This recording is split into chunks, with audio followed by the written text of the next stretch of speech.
নমস্কাৰ আপোনালোক সকলোকে পুনৰবাৰ স্বাগতম জনাইছোঁ মই মজিদ বন্ধুসকল বলগতে চামক আজি 9টা গুৰুত্বপূৰ্ণ খবৰ প্ৰথমটো খবৰ সাৱধান ৰাজ্যবাসী আগন্তুক 5 দিনলৈ উৎকট গৰমে দহিব ৰাজ্য আৰু উৎকট গৰমক লৈ বতৰ বিজ্ঞান কেন্দ্ৰই জাৰি কৰিছে এলাৰ্ট এই সময়ছোৱাত স্বাভাৱিকতকৈ 5 ডিগ্ৰী সেলসিয়াছ বৃদ্ধি হ'ব তাপমাত্ৰা উৎকট গৰমক লৈ বতৰ বিজ্ঞান কেন্দ্ৰই জাৰি কৰিছে এলাৰ্ট এই সময়ছোৱাত স্বাভাৱিকতকৈ 5 ডিগ্ৰী সেলসিয়াছ বৃদ্ধি হ'ব তাপমাত্ৰা আগন্তুক 5 দিন ধৰি উৎকট গৰমে ৰাজ্যবাসীক দহাৰ সম্ভাৱনা আজি উৎকট গৰমে দহিছে ৰাজ্যবাসী গুৱাহাটীত আজিৰ দিনটোত 38 ডিগ্ৰীলৈকে বৃদ্ধি পাইছে তাপমাত্ৰা আৰু অনুভৱ হৈছে 52 ডিগ্ৰী সেলসিয়াছ লগতে নলবাৰী বৰপেটা লখিমপুৰ মঙ্গলদৈত 37 ডিগ্ৰী পৰ্যন্ত বৃদ্ধি পাইছে তাপমাত্ৰা আৰু জৰহাট মৰিগাঁও বঙাইগাঁও শিৱসাগৰত 37 ডিগ্ৰী পৰ্যন্ত বৃদ্ধি পাইছে তাপমাত্ৰা এই কথা জনাইছে বতৰ বিজ্ঞান কেন্দ্ৰই পৰৱৰ্তী খবৰ সাংসদ গৌৰৱ গগৈৰ প্ৰস্তাৱত সন্মতি কেন্দ্ৰীয় মন্ত্ৰীৰ অতি শীঘ্ৰে জৰহাটৰ পৰা দিল্লীলৈ পুনৰ চলিব বিমান জৰহাট লোকসভা সমষ্টিৰ সাংসদ তথা কংগ্ৰেছ নেতা গৌৰৱ গগৈৰ প্ৰস্তাৱৰ প্ৰতি সঁহাৰি জনাইছে অসামৰিক বিমান পৰিবহণ বিভাগৰ মন্ত্ৰী ৰামমোহন নাইডুৱে জৰহাটৰ পৰা দিল্লীলৈ বিমান চলাচল পুনৰ সক্ৰিয় কৰাৰ বাবে আবেদন জনাইছিল সাংসদ গৌৰৱ গগৈয়ে তেওঁৰ এই অনুৰোধৰ প্ৰতি আস্থা প্ৰদান কৰিছে মন্ত্ৰীগৰাকীয়ে উল্লেখযোগ্য যে যোৱা 1 জুলাইত গৌৰৱ গগৈয়ে সাক্ষাৎ কৰিছিল মন্ত্ৰী ৰামমোহন নাইডুক আৰু সেই সাক্ষাৎকালতে সাংসদগৰাকীয়ে জনাইছিল যে শীঘ্ৰেই জৰহাট আৰু দিল্লীৰ মাজত বিমান চলাচলৰ ব্যৱস্থা কৰাৰ কথা গৌৰৱ গগৈৰ অনুৰোধৰ প্ৰতি সন্মতি প্ৰকাশ কৰি অহা অক্টোবৰ মাহৰ পৰা স্পাইচজেট বিমান জৰহাটৰ পৰা দিল্লীলৈ পোনপটীয়াকৈ চলাচল কৰিব বুলি আশ্বাস প্ৰদান কৰে কেন্দ্ৰীয় মন্ত্ৰী নাইডুৱে মন্ত্ৰীগৰাকীয়ে উল্লেখ কৰা তথ্য অনুসৰি জৰহাট আৰু দিল্লী সংযোগী পোনপটীয়া বিমান সেৱা উড়ান 5.0 অধীনত চলাচল কৰিব নিবিদা অনুসৰি অক্টোবৰ মাহৰ পৰা স্পাইচজেটৰ 189 জনীয়া যাত্ৰীবাহী বিমান প্ৰতি সপ্তাহত 7খন চলাচল কৰিব স্বাভাৱিকতে এই খবৰে আনন্দিত কৰি তুলিছে জৰহাটবাসীক কিয়নো সম্প্ৰতি জৰহাটৰ পৰা দিল্লীলৈ বিমান চলাচল বন্ধ হৈ আছে যাৰ বাবে দুৰ্ভোগ ভুগিব লগা হৈছিল বিমান যাত্ৰীসকলে পৰৱৰ্তী খবৰ অসমৰ বানপানীক লৈ কেন্দ্ৰীয় চৰকাৰৰ বৃহৎ ঘোষণা অসম আৰু ছিকিমৰ বানৰ বাবে কেন্দ্ৰীয় বাজেটত 11,000 কোটি টকা ধাৰ্য কৰা হৈছে গুৱাহাটীত ডনাৰ মন্ত্ৰী জ্যোতিৰাদিত্য সিন্ধিয়াই সংবাদমেল পাতি প্ৰকাশ কৰিলে এই তথ্য দৰ্শকসকল আৰু বহুতো গুৰুত্বপূৰ্ণ খবৰ আছে তাৰ আগতে আপোনাক জনাও যে যদি আপুনি এতিয়ালৈকে এইটো ভিডিঅ'ত লাইক কৰা নাই তেন্তে এতিয়াই ভিডিঅ'টোত লাইক কৰি দিয়ক আৰু এনেকুৱা ধৰণৰ ভিডিঅ'সমূহ নিতৌ চাবলৈ চেনেলটো ছাবস্ক্ৰাইব কৰি কাষত থকা বেল আইকনটো প্ৰেছ কৰি ৰাখক পৰৱৰ্তী খবৰ বিশ্ববাসীলৈ আন এক উদ্বেগজনক খবৰ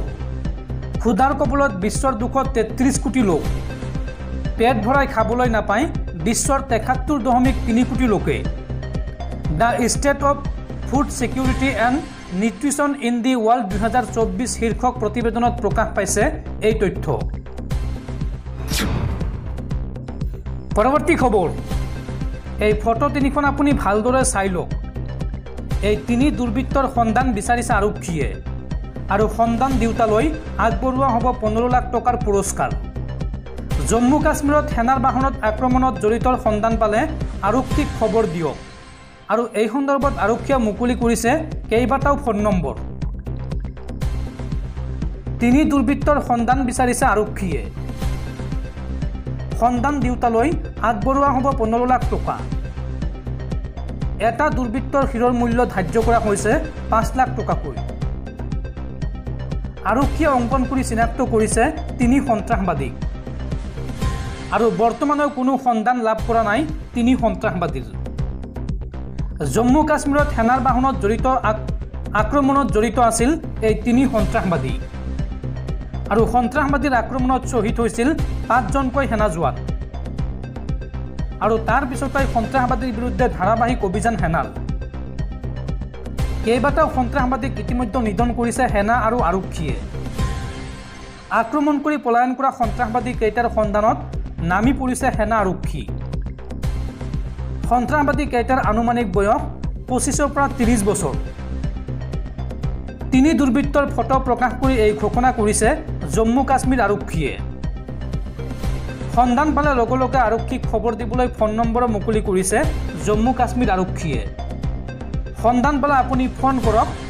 9541904201 এই নম্বৰত অথবা ফোন কৰক 9797649362 নম্বৰত আন কেইবাটা নম্বৰ হৈছে আৰু এটা নম্বৰ হৈছে 9541904203 আন এটা নম্বৰ হৈছে 9541904207 আন এটা নম্বৰ হৈছে 019962335330 অথবা আপুনি ফোন কৰক 7298923100 এই নম্বৰত পৰৱৰ্তী খবৰ মহাকাশত আবদ্ধ হৈ আছে মহাকাশচাৰী সুনীতা উইলিয়ামছ মহাকাশযানৰ যান্ত্ৰিক বিজুতিৰ ফলত পৃথিৱীলৈ উভতি আহিব পৰা নাই মহাকাশচাৰী সুনীতা উইলিয়ামছ আৰু এই সন্দৰ্ভত বৃহৎ ঘোষণা আমেৰিকাৰ মহাকাশ গৱেষণা সংস্থা নাছাৰ মহাকাশত এতিয়াও বন্দী হৈ আছে সুনীতা উইলিয়ামছ তেওঁলোকে উভতি অহাৰ যি দিন নাছাই প্ৰকাশ কৰিছিল সেই দিন কেতিয়াবাই পাৰ হ'ল